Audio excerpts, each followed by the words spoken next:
ভালোবাসা যতটা সহজ তাকে পালন করা ততটাই কঠিন। বুঝলেন না তো? কেবলমাত্র চোখের দেখার দ্বারায় কারোর প্রতি আকৃষ্ট হওয়া খুবই সহজ।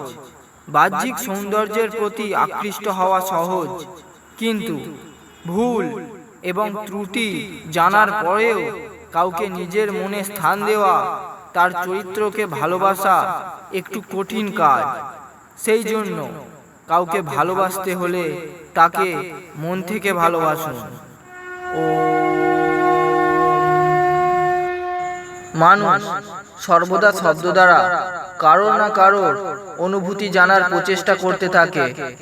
কাউকে বোঝার জন্য কেবল শব্দের উপর নির্ভর করে থাকা উচিত নয়, আচরণও অত্যন্ত আবশ্যক হয়। মনের ভাব বুঝিয়ে দেয়, আর যেখানে কেবল শব্দেই নয় আচরণেও মিষ্টত্ব থাকে, কেবল সেই সম্পর্ককেই আপন মনে করুন। কখনো নিরাশ হবেন না।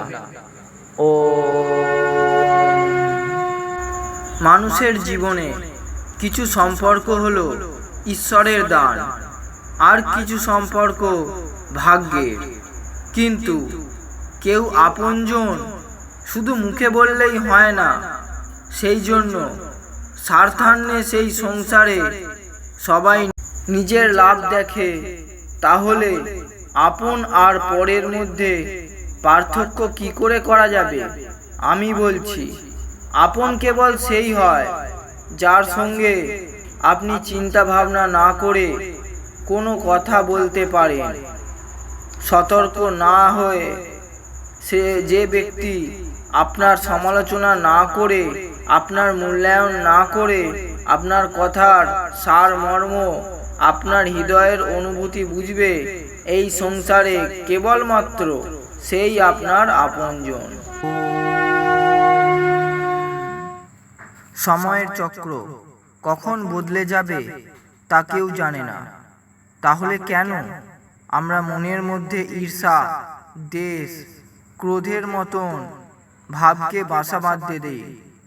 এখন থেকে মনের মধ্যে যখনই বৈরিতার ভাব আসবে, লোভ বাসা বাঁধবে, তখন মনে রাখবেন, একদিন না একদিন আপনি থাকবেন আর না সে যার প্রতি আপনি ঈর্ষান্বিত হচ্ছেন।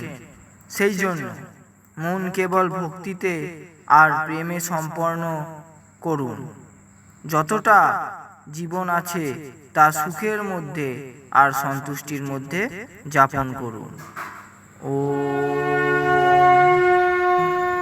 বলা হয় যে কলিযুগে সব থেকে প্রবল, সব থেকে শক্তিশালী হলো সম্পদ। যার কাছেই এই সম্পদ রয়েছে তার কাছে সব কিছু রয়েছে। কিন্তু জীবনের সব থেকে অমূল্য উপহার হলো একজন ভালো প্রকৃত মিত্র। সেই জন্য সর্বদা নিজের মিত্রদের সামলে রাখবেন, কারণ জীবনের কঠিন মুহূর্তে এই মিত্রই আপনাকে সম্বল প্রদান করবে, আর সুখের মুহূর্তে আপনার আনন্দ আরও বাড়িয়ে তুলবে।